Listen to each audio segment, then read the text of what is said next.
Hi, everyone, and welcome to Cutting Through. We've got another interesting session on going into a community cuisine, um, a Bombay community, actually, this time, a community that's, okay,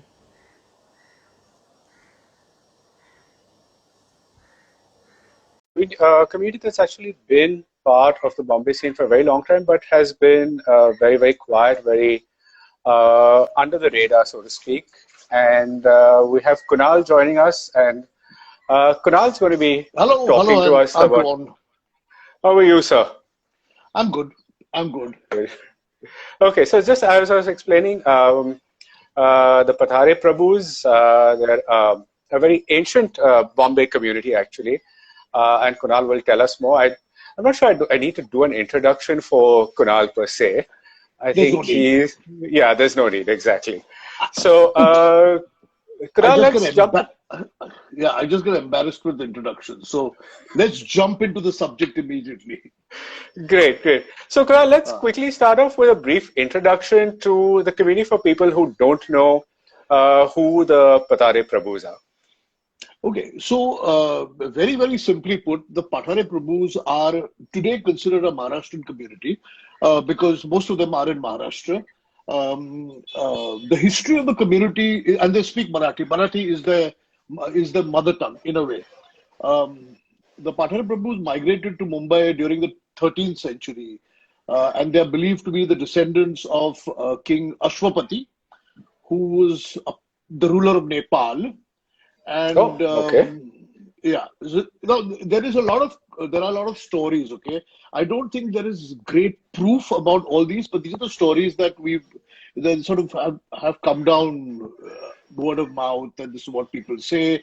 There is somebody doing research, and hopefully we'll get some research on exactly where we came from. But what is Hmm, true is that after traveling through parts of Rajasthan and Gujarat hmm. and Patan especially, where I think the Patola sari comes from. Okay. We settled in Mumbai. We came with this king called Raja Bimb and Hmm, hmm. settled in Mumbai somewhere around the 13th century, which is over 700 years ago, in Bombay, yeah, Okay, at okay. Mahim, at Mahim specifically, and then Wow. we flourished from here. So we are an urban community. So when every other person says, I'm going back to my village for the holidays, we have no place to go to for the holidays. We are here. You go to This is where Mahim. we are. We go to Mahim for a holiday. Where's your native place? Mahim. Okay, so that's fascinating. So, I mean, it's an urban community. Yeah, It's a Maharashtrian community, so to speak, but yeah. and it's coastal in a way. So, is your food? I mean, would you say it's more Nepalis, Gujarati, Rajasthani, Konkani? Where are the influences? No, so Where, I don't think that there is any Nepali influence at all because the Nepali thing is also a story. There's another story. Okay, now you'll laugh at me for saying this, but there are also stories which say that we are descendants of William the Conqueror, which is okay, which makes us Normans. So okay, so I take the Nepal with a fistful of salt.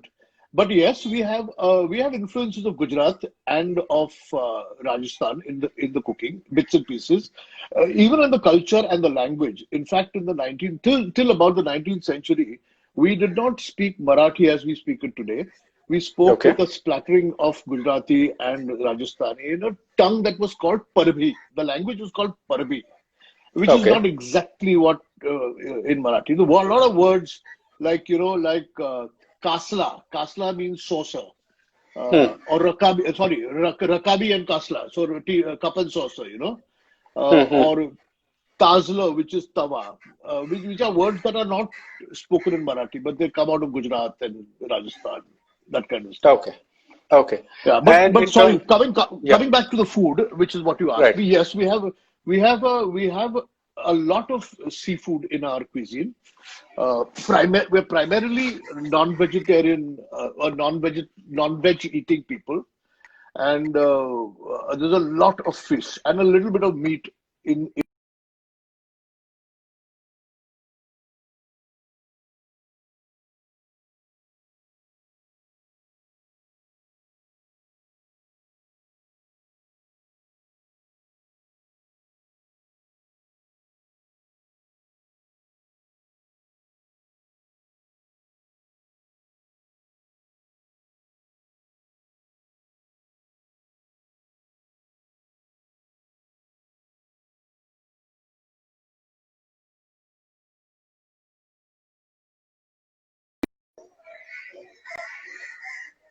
Hello, are we there? Yeah, Are we sorry. there? Are we Did there? you? Yeah, Yeah, okay. yeah.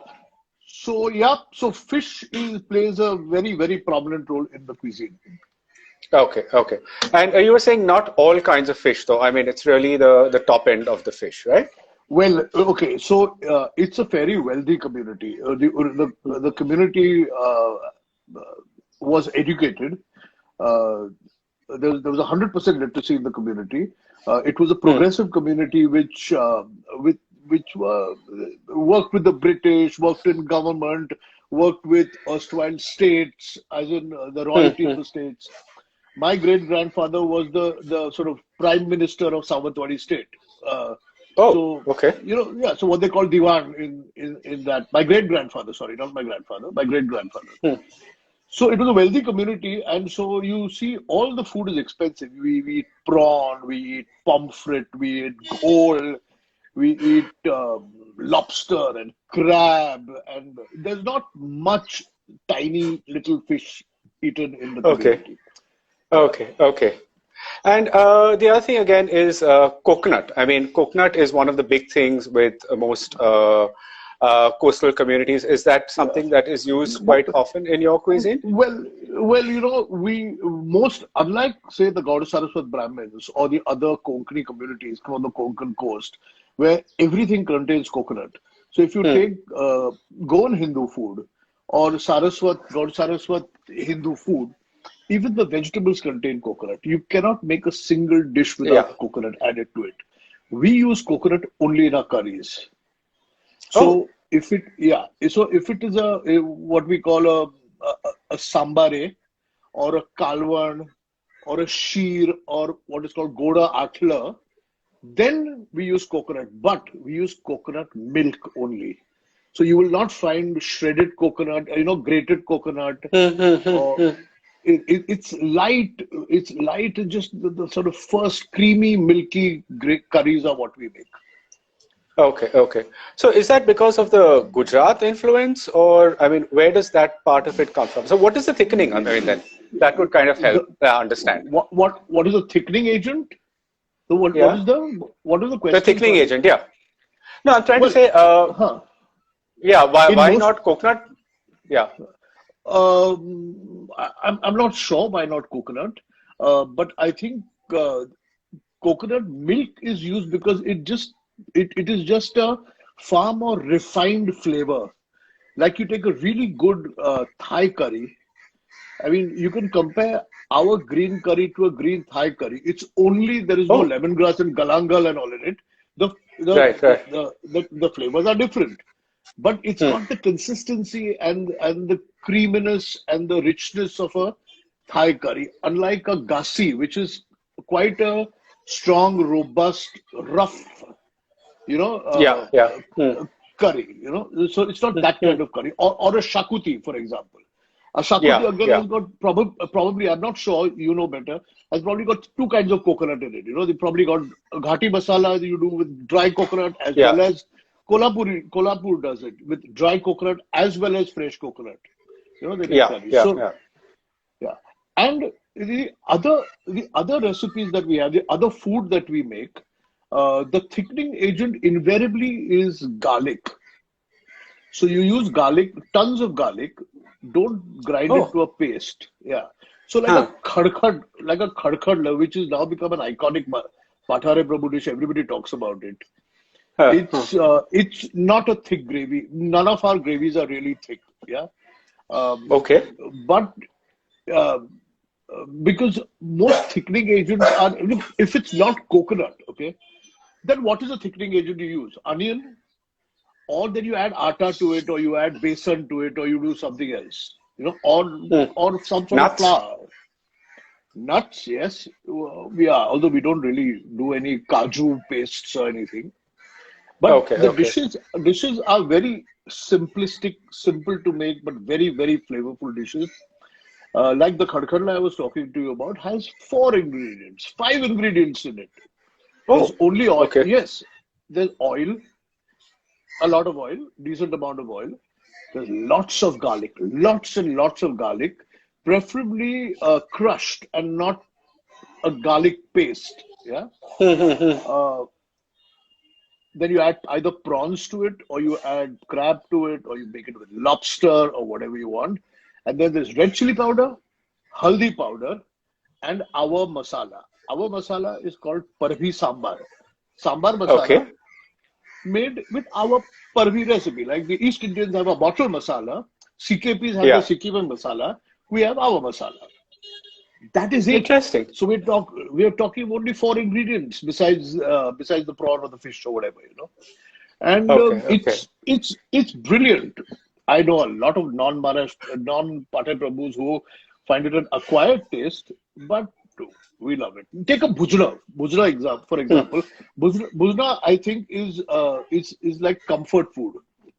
Hmm. You can make it out of prawn. You can make it out of ghol fish. You can make it out of pomfret. You can make it out of potatoes. You can make it out of val. You can make it out of eggs. So the preparation Wow. is the same. The gravy is the same. The curry is the same. You can make it out of all these things. And it's essentially onion, garlic, red chili powder, haldi, green chilies, and coriander. That's it. And it is Wow. made in a very interesting fashion. It is made without the Huh. tadka. So you take the oil, cold Yeah. oil, cold oil, grate or finely chopped onion in it, add the garlic. Shit, I'm sorry. This add the garlic. My my my my stand is not very good. Add the garlic and the masalas, which is red chili powder, haldi, and like crush it like this with your hand, with your bare hands. It's cold. You've not put the chula on yet. Okay. Right. Then put a little water in it, start the fire, and put the fish in it and let it steam for like 4 minutes, 5 minutes, and it's done. There's nothing to it. Then Oh, this is a preparation for bhujna. If it's made with prawn, you add jaggery and you add tamarind pulp to it, and it becomes into an atla, which is a completely different taste. That just two ingredients will yes. change the. Shishad. So it's all within this thing. Yeah. No, that So is so so completely it fascinating. yeah. It's a very simple cuisine, but it's oh shit, sorry, but it's got but it's got great flavors, great flavors. Yeah. No, I mean Yes. it's amazing that with just so few ingredients you can create such different flavors, and Yeah. that's each community in India has this such characteristic kind of dishes that they do, that you will live in the same region, you will live in the same city, but your cooking will be so completely different and so completely unique, Hmm, and that's what I hmm. really love about India, and cities like Bombay, Yeah. where you get all these kind of people coming in together and doing their thing. Different things, and although we are a coastal cuisine for some reason, and Hmm, I think somebody older than me will be able to tell you why, uh, is that our use of coconut is very unlike the rest of the Konkan coast. Yeah. okay. Uh, yeah, and our gravies are unlike. But if you start comparing uh, communities that are in Mumbai, indigenous Hmm, Mumbai communities, uh, like the Koli community also being a fisher folk coastal community, doesn't have excess coconut in it. The cooking hmm, doesn't have coconut; it's not there in everything. Or the CKPs, which is another urban community which live in Mumbai, and the SKPs also, who are the hmm, Suryavanshi Kayastha Pathare, SKP. hmm. You know, their cooking comes their methods are sort of similar to our cooking. Yeah. Okay. Kunal, the other thing that was I found fascinating about your food was you'll do things like mutton pie, that you'll do a lot of bakes. And I don't Yeah, understand because I've never come across a community that bakes main courses. I mean, breads and all, yes, of course, but yeah. But we do. It's also got to do with the influence of being a Bombay community, the influence of the Brits, which is hmm, what. I think how do you say? It's a 200-year-old influence. It doesn't go back into 700, 800 years of how the rest of Indian cuisine goes back. It's the influence Right. of the Brits, it's the influence of the Parsis who also lived here.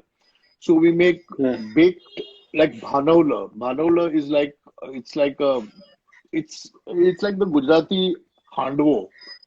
It's made Huh. out of cabbage. And it's purely baked. It's completely baked with first you steam it and then you bake it. So it's Okay. not that kind of. And we also what people call karanjis. We call shingdi Hmm. is Hmm. also baked. It's also baked. Uh, It's not fried. in It's not fried. It's baked and it's puff pastry. It's layers and layers of nice puff pastry baked with fresh coconut saran. It's called or something. Inside. Also, we make our own bread, which again, most Huh. Indian communities don't bake bread. They No. will do tawa, they will bread mean and pav means pav. Okay, we call it pav. So with amras, while the rest of the Maharashtra will eat amras and puri, we eat Puri. Yeah. amras pav. We eat amras pav. Really? It's the Yes, first time and I'm ever hearing about this. it's this bread made out of homemade yeast, Huh. active yeast, and it's amras and pav is what we eat.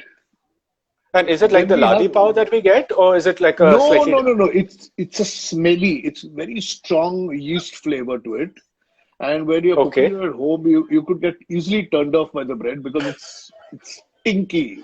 But it's more spongy. It doesn't have the kind of outer coating that a pav, ladi pav, or a brun has.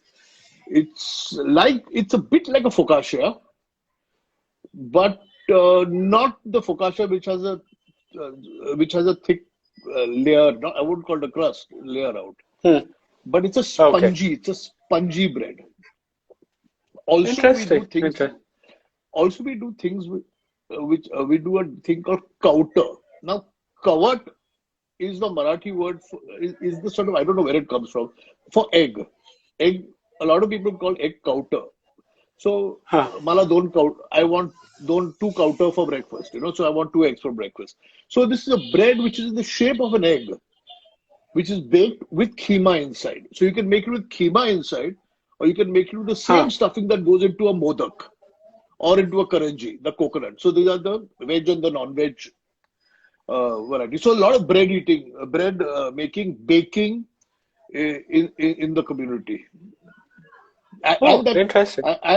I'm like a shepherd's pie done with full Yeah. masala. You Hmm. can do it with keema, you can do it with mince, or you can do it with prawn also. But it's an influenced dish. It's not completely indigenous to where we came from. Yeah, but that's obvious. That I mean, I think that's the thing Yeah. with Indians. No, we take from everywhere Yeah. and then make it our own. Yes. Yes. Yes. Yeah. Um. The, And the other and, thing, and yeah. Yeah. yeah. Please go ahead. No, the other thing, since you mentioned the Parsis as well, the other tradition that I think you all are very similar with the Parsis, and I think with for me the Chinese as well, is that you all can't leave vegetables alone. I mean, you will not eat vegetables by themselves. You have to corrupt them with some kind of meat. Well, yeah, you can actually call us spoiled brats. It's so spoiled that yes, we put uh, mince meat like keema or prawn into almost anything. Okay, so Hmm. you take an upma, you'll put you could put shrimp in it. Yeah, you Right. take aloo vadi, which we call pathwad, you put either shrimp, Yeah. you can put keema, or you can put Bombay duck in it. Oh wow. Uh, Even the karanji, what we call shingri, you can put keema inside it, and a lot of people do it. So on fast on how do you say? There are, I mean, the Pathan are fairly religious, so there are a lot of festivals and all, and on certain festivals you're vegetarian. And then Hmm. so there used to be this story is that during Ganpati, because Ganpati is purely non-vegetarian, The day the Ganpati is leaving the house, the fisherman would send fish and would be standing outside the door with a bag. The Huh. minute the Ganpati leaves the house, the fish comes into the house, because you've been fasting throughout Ganpati. There's also Right, another right.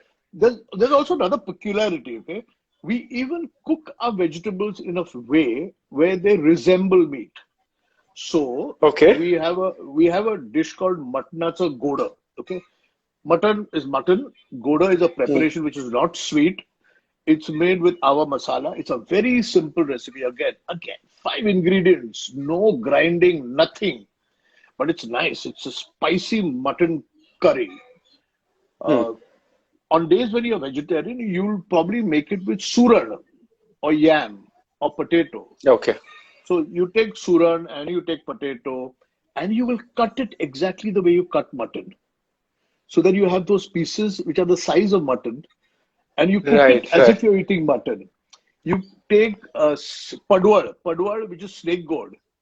Yeah, And yeah, so this is a padwal, okay? This is a padwal, long, yeah? You yeah. cut it into half and then you make small pieces of it so that when in the Okay. vegetable, they look like prawns, Prawns. because they're half semicircle. So, so we try to make not only add meat when like or we also make the food look like it's made out of meat if it's vegetarian.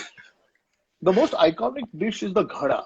The ghada is like Okay. our version of undiu. The only difference is that undiu is predominantly green masala, whereas ours have all garam masala and all in it.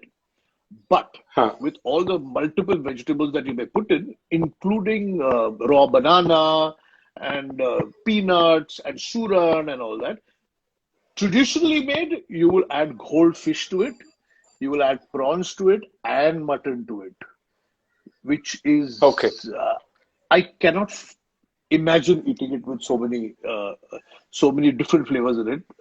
And in my memory, nobody's made it like that at home. But my grandmother always used to say, we used to make when we were young, we used to make with all three things: mutton, fish, and gold.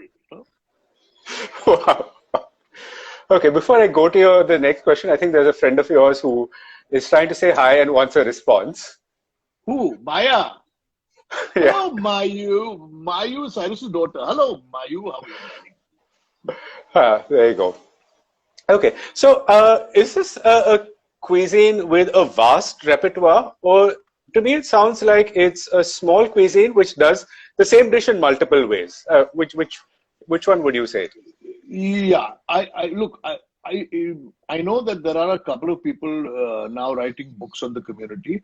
There is only one old book, Gruhini Mitra, which has been published over 150 years ago, which exists.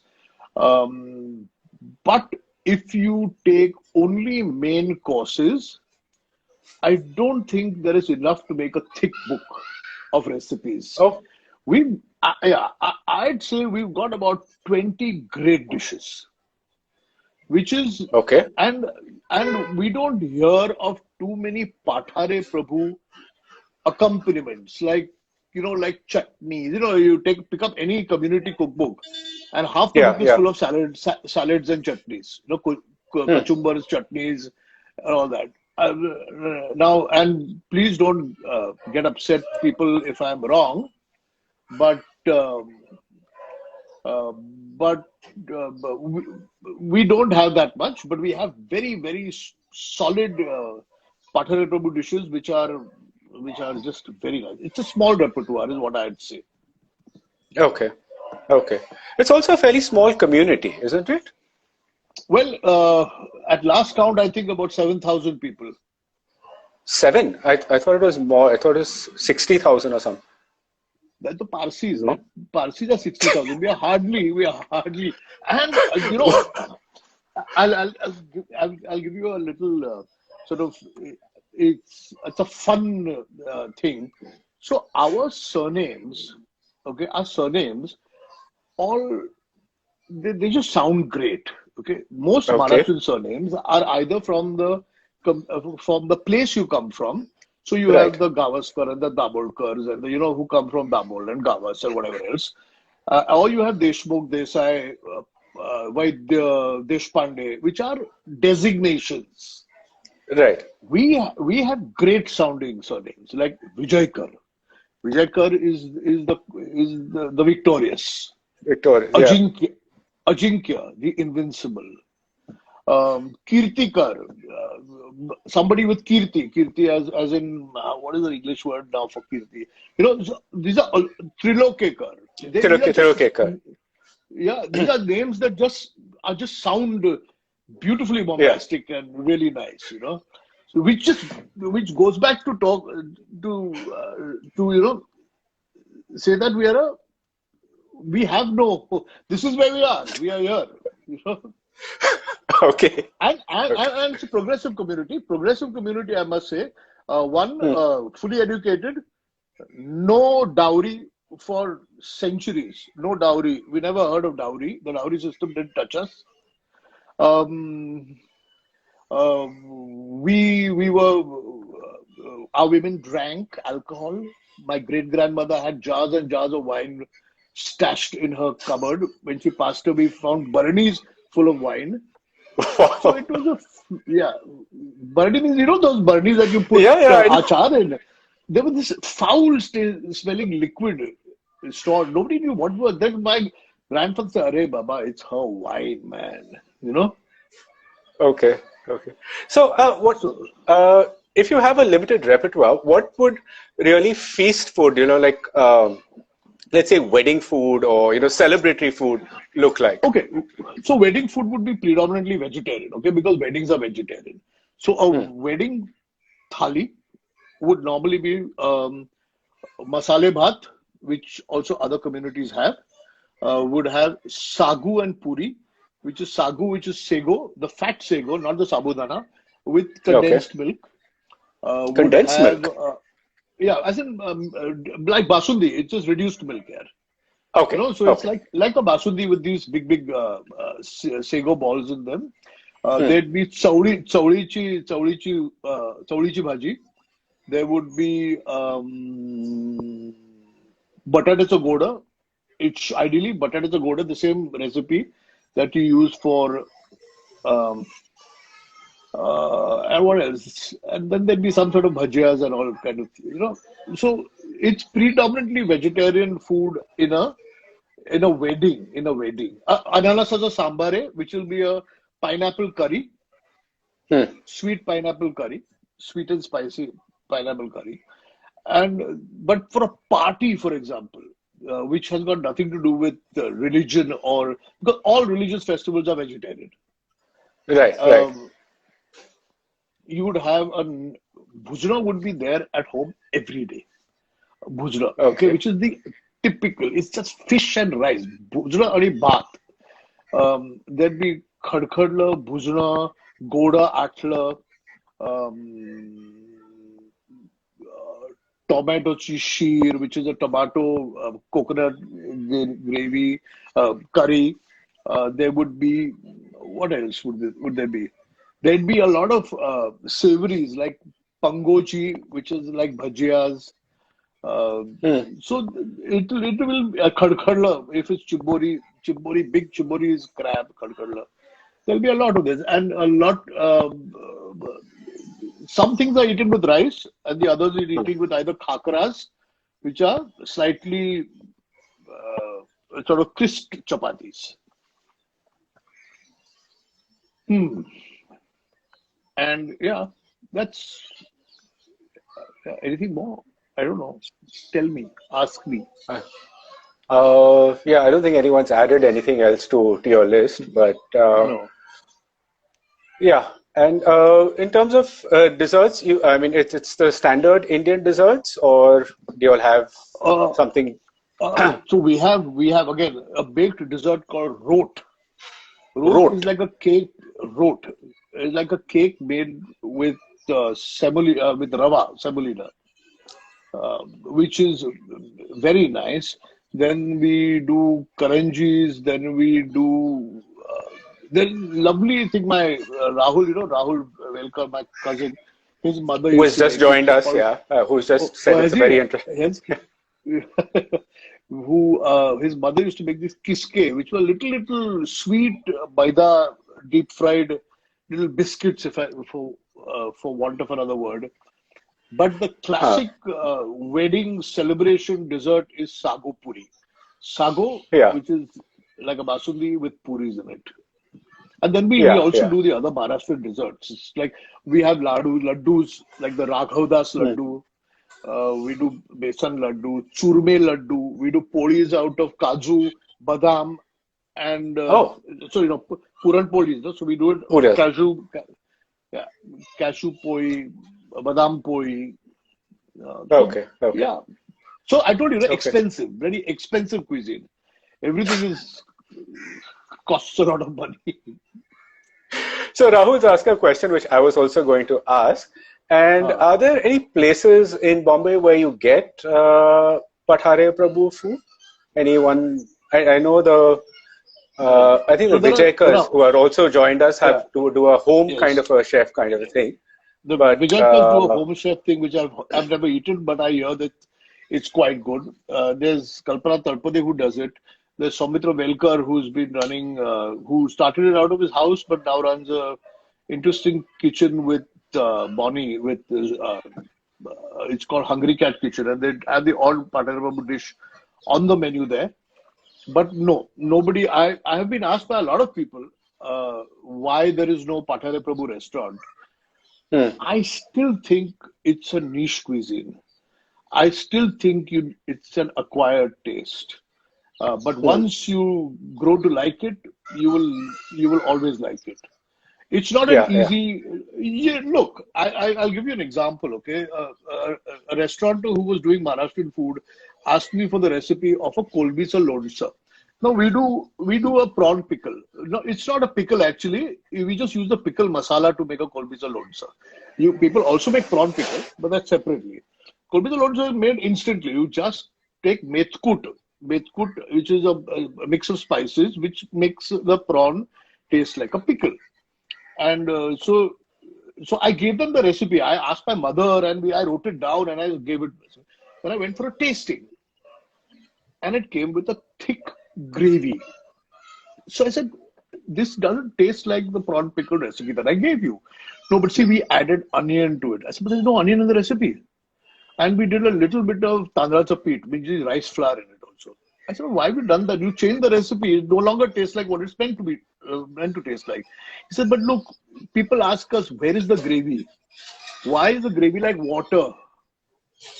No, we don't mind it like thin, you know."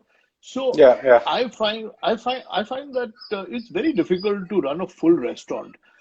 Right. Hats off to all the people who are doing the home chefs who are doing that kind of stuff because it has given the cuisine a fillip. Yeah, Uh, yeah, but and it's people are talking about it. But to run a full restaurant, I yeah, don't know yeah. whether it's feasible or not. Well, Although actually, I one must of the tell you, dishes. Sorry. Yeah. no, I'll tell you quickly. Several years ago, several years ago, maybe 20 years ago, maybe more, the President Hotel had a restaurant called Gulzar, or was it still Gulzar. Konkan Cafe? I cannot. No, no, I think Konkan Cafe had opened up. Okay, and the chef Ananda Solomon over there was doing lost cuisines every weekend.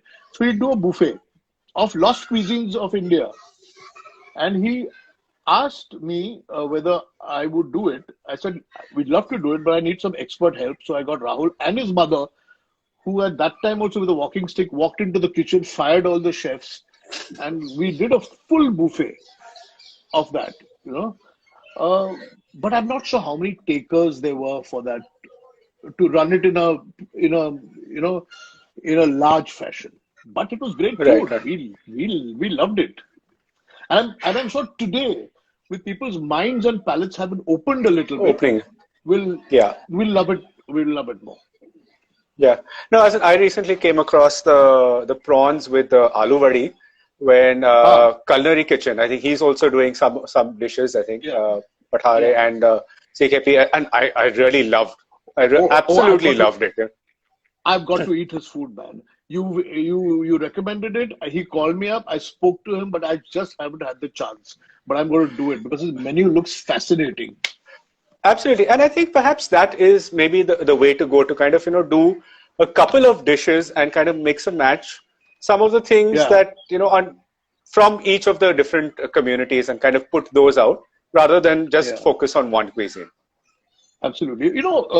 If we now accept that we are Maharashtrians, and we are part of the whole sort of range of Maharashtrian cuisines, if somebody did what Diva Maharashtra tried to do, which is open a pure Maharashtrian restaurant, not a Malwadi restaurant, a Maharashtrian restaurant.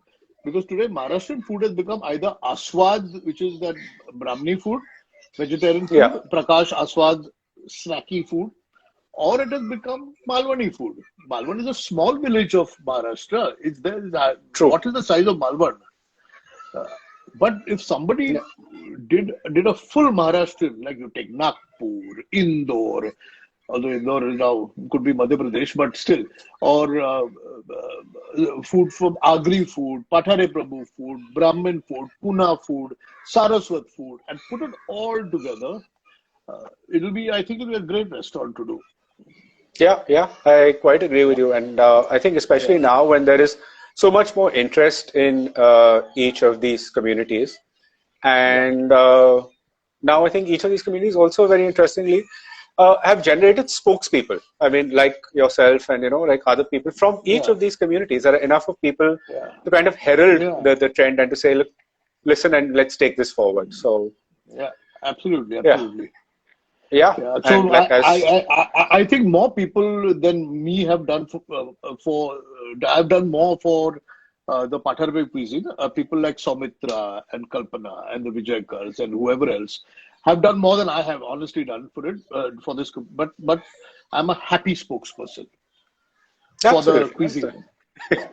That's wonderful, Kunal. And you're a very jovial spokesperson, so that works in everyone's favor. So thanks so much, Kunal. This was a really fun conversation, as it always is with you. And, thank you. It's a great introduction to this quiet little community with its own cuisine. Thank you, everyone, for listening in and for joining in, and for all the little corrections. And yes, it is 6,500 and not 65,000 as it's on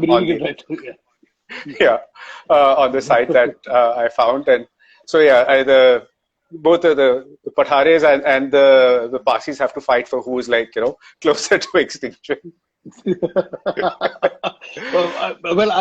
I would. Okay, my last thing. I know we're running out of time, but all these surnames that I gave you, there's also a list which is out, which surnames have become extinct. So there are surnames which there's not a single soul left in that surname. So there are certain names like which, please don't attack me if I'm wrong, but there are surnames like Brahmankar and all, which there are no Brahmankars left, is what I hear. So we are really dwindling. Yeah, and so I hope there's some amount of documentation happening and some kind of spread of this thing, so that we at least there's a record of it, and in some way it can be rejuvenated, and that's perhaps another conversation with other people. But thanks so much, Kunal, and thank you everyone for joining in. And always a pleasure. I will catch you next week, Monday evening at this time. Have a great weekend. Stay safe. Stay well. Take care, guys. Bye.